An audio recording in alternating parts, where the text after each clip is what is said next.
Բարև ձեզ հարգելի հեռուստադիտողներ, այսօր աշխատանքային օր է եւ ինչպես ամեն աշխատանքային օր մենք այսօր եւս ձեզ ենք ներկայացնելու օրվա մամուլի կարևորագույն հրապարակումներ եւ այսպես։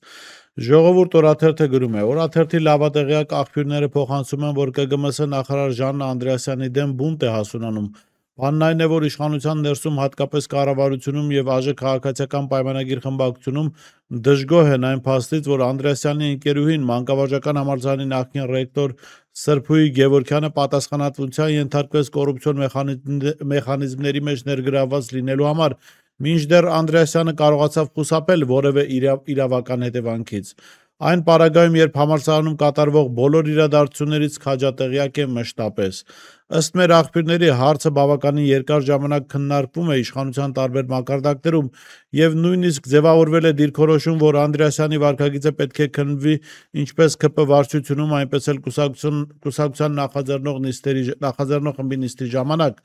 Այս քննարկումների ընթացքում նախարարից պետք է հարցնեն, թե որպես համալսարանի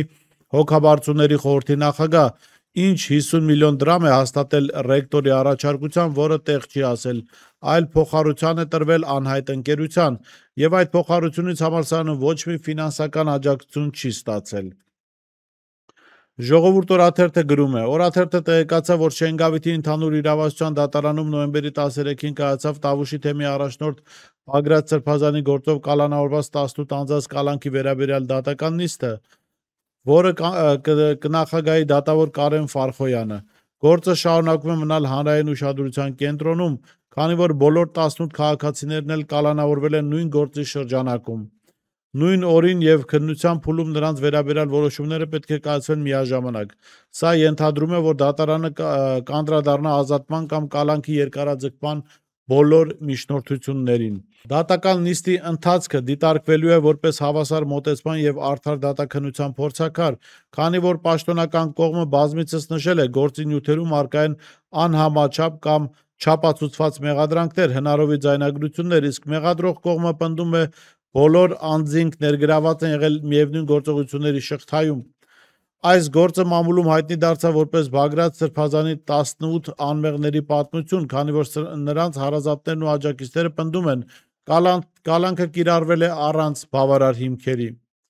Հրապարակ օրաթերթը գրում է. Ալեն Սիմոնյանն իրեն եւ իր աշխատակազմից 6 հոգու նոյեմբերի 7-ից 8-ը գործուղել է Սյունիքի մարզ։ Պաշտոնական կարգադրությունում ասվում է, որ Հայաստանի հարավ են գործուղվել աշխատանքային այցով, իհարկե այցից հետո հաշվետվություն չի ներկայացրել, որպեսզի պարզ դառնա, թե ինչ հանդիպումներ է ունեցել, սակայն Սիմոնյանը կարելի ասել գրեթե օնլայն լուսաբանում էր իր ողջ այցը եւ պարզ դարձավ, որ եղել է Կապան, Գորիս, Քաջարան համայնքներում։ Իդեպ Գորիս եւ Քաջարանի երբեմնի ընդդիմադիր համայնքապետերն են դիմավորել նրան, շրջել փողոցում, անգամ տաքսի են վարել, հանդիպել տեղի կուսակցականների հետ։ Նրանից առաջ էլ բյուջեի հաշվին մի խումբ падգամավորներ էին մեկնել Տավուշ եւ Արարատի մարզեր։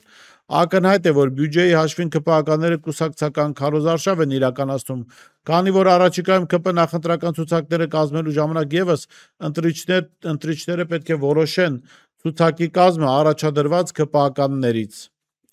Հրապարակ թերթը գրում է. Չնայած հանրության որոշ շրջանակներ քննադատեցին Սերժ Սարգսյանի 7 ժամանոց հարցազրույցում ասված ու չասված որոշ մտքերի համար, մանավանդ նրա, որ չասեց, թե ինչու 2018 թվականին այդքան հեշտ զիջեց իշխանությունը Փաշինյանին, սակայն ՀՀԿ-ում կարծում են, որ նա ասել է ամեն ինչ։ Իսկ գլխավոր ասելիքն այն էր, որ ցրվեն բոլոր կասկածները, թե իշխանության հետևաբար Արցախի կորստի հարցում դերակատարը Ռուսաստանն էր,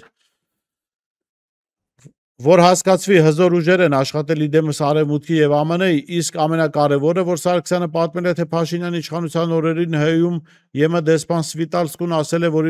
իրեն առաջարկել են փոխվարչապետի պաշտոն, եթե փողոցը հանդարտեցնի, բայց ինքը մերժել է առաջարկը։ Սարգսյանն ասել է, որ ինքը նման առաջարկ չի արել եւ չի բացահայտել, թե ով է արել, բայց բոլորը հասկացան, որ առաջարկն արվել է նախկին վարչապետ Կարեն Կարապետյանի կողմից։ Սարգսյանն ասել է նաև, հարց կարող է առաջանալ, ինչու էր ՌԴ-ն ձեռնպահ մնում, որովհետև նրանք համարում էին, որ բոլորը նույնիսկ ժողովրդական ընդվզման պարագայում, եթե թողնեն պաշտոնը,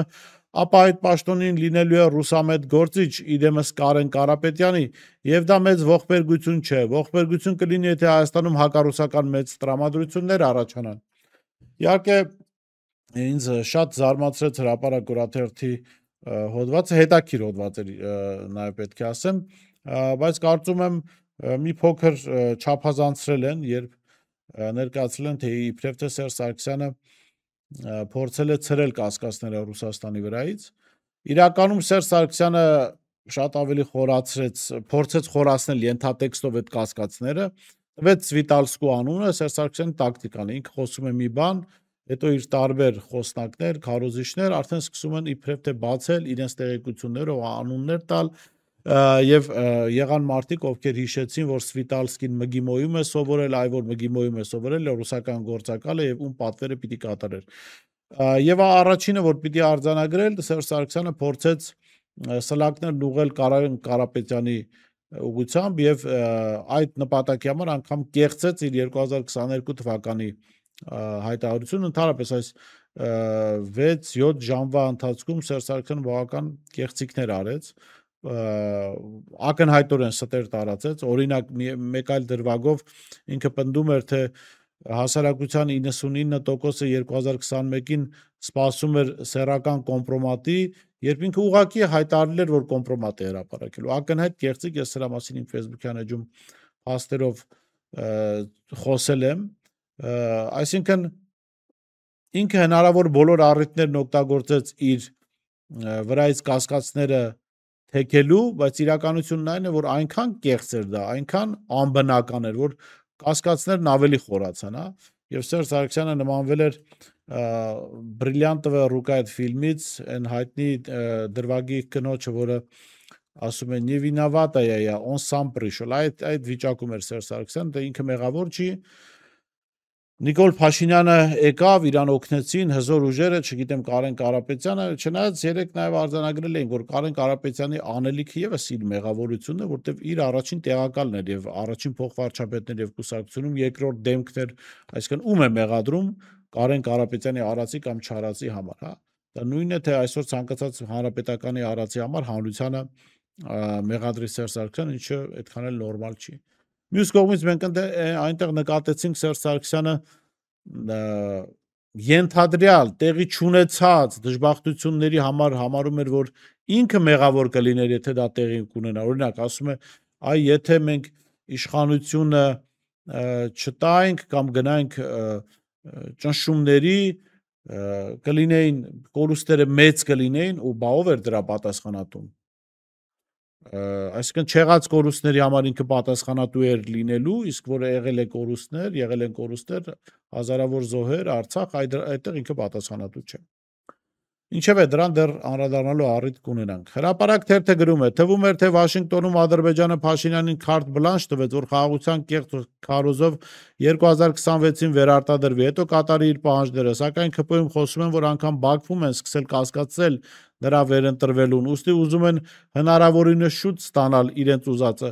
Ադրբեջանի ԱԳՆ-ն հայտարարեց, որ 4 անկլավների վերադարձի հարցն իր ուշադրության կենտրոնում է։ Փաշինյանն արձագանքեց սահմանազատման արդյունքում պետք է վերադարձնենք Արցվաշենը եւ մյուս օկուպացված ինքնիշխան տարածքները։ Իրականում սա Տիգրան զիջելու անոնս է, որ վտանգ կառաջանա, որ Վայոց ձորն ու Սյունիքը մի օր կարող են կտրվել Հայաստանից։ Իսկ Արցվաշենի վերադարձը ոչինչ չի տալու, քանի որ այն հնարավոր չէ բնակեցնել։ Փաշինյանն իհարկե խոստացել էր, որ այդ գործարքն անել կանի 2026-ի ընտրություններից հետո, քանի որ հասկանում է, որ Տիգրանաշենը հանձնելուց հետո վերարտադրվելու իր շանսերը զրոյանալու են, սակայն եթե Բաքվում 2 ոդկը 1 մաշիկի մեջ դնեն, հնարավոր է իշխանությունը հապճեպ արտահերթ ընտրությունների գնա։ Փաստորաթերթը գրում է. օրերս իր հարցազրույցում երկրորդ նախագահ Ռոբերտ Քոչարյանն ասել էր, թե Հայաստանի կողմից արվել է ամեն ինչ, որ ռուսները հեռանան Ղարաբաղից։ Ղարաբաղի կորուստն ուղղակի հետևանք է Պրահայում ստորագրած հայտարարության, ուր է Մակրոնը, ուր է Շարլ Միշելը, ով է դրանց տեղը հիմա հիշում, նշել էր նա։ Անդրադառնալով այս թեմային Հանրապետության հրապարակ տելեգրամյան ալիքը գրում է. Փաշինյանն ու ԿՊ-ն 2018 թվականին իշխանության են բերվել օտար ուժերի կողմից մի քանի նպատակով։ Առաջինը Արցախը ամեն գնով հանձնել Ադրբեջանին։ Երբ Մոսկվան 44-օրյա պատերազմի օրերին մի քանի անգամ, երբ դեռ Արցախ հայկական էր, Շուշին հայկական էր, փորձում էր կանգնեցնել պատերազմը, Փաշինյանը մերժել է Մոսկվայի առաջարկությունը։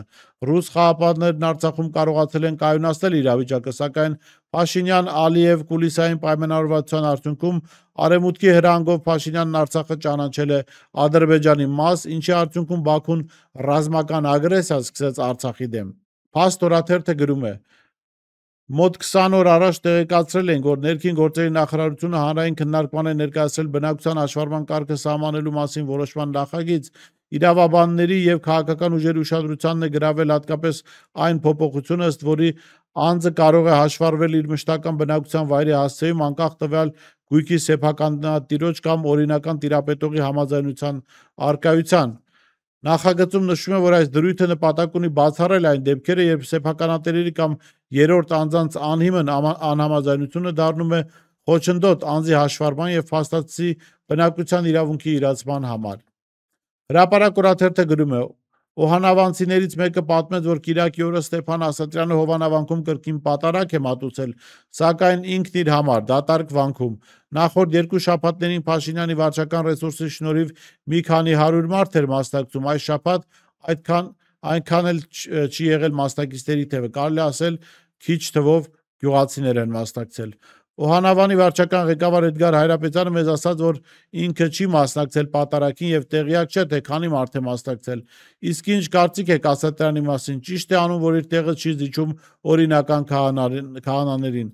Անկեղծ ասած, ես դուրս եմ այդ թեմաներից, եկեք իմ կարծիքը ես չասեմ։ Նա համայնքում ընդունված հոգևորական է։ Մնացած ոչ մի բան չգիտեմ, եթե չհարգեն նրա պատարակներին չեն գնա, եթե գնում են, ուրեմն հարգում են, ասել է վարչական միավորի ղեկավարը։ Մինչև անցնենք վերջին հրապարակմանը, որը վերաբերում է Ղազախստանից ներմուծված ցորենին, առաջարկում եմ գովազդային դադար եւ վերադառնանք։ Իսկ դու արդեն որոշել ես, թե որ երկրներ պիտի այցելես 2025 թվականին։ Եթե դու ես հոգնել օրեր շարունակ հարցումների անպատասխան մնալուց, դիմիր Travel with N տուրիստական գործակալություն, սպասեցնել չեն տա, անմիջապես կստանաս լավագույն առաջարկները, տուրփաթեթներ, ավիատոմսեր, հյուրանոցների լայն ընտրանի, էքսկուրսիաներ, սոցփաթեթի սպասարկում եւ ամենակարևորը 24/7 ձևաչափով բարեհամբույր սպասարկում։ Travel with N 095 89 20 48 Շնորհակալ եմ, որ շարունակում եք հետևել մեզ, առաջարկում եմ բաժանորդագրվել մեր ալիքին եւ այսպես վերջին լուրը, որը նաեւ միջազգային է, բայց միևնույն ժամանակ մեզ է վերաբերվում, ուրեմն Ղազախստանից Հայաստան է տեղափոխվել 1000 տոննա 4-րդ կարգի ցորեն, այս մասին հայտնել է Ղազախստանի գյուղատնտեսության նախարարությանը կից Սնդի կորպորացիա ընկերության կառավարիչ Տոբիբլեք Օմարովը։ Նա նշել է, որ 15 վագոնանոց գնացքը հաջողությամբ անցել է նոր երթուղիով Ղազախստանից Ռուսաստան, Ադրբեջան եւ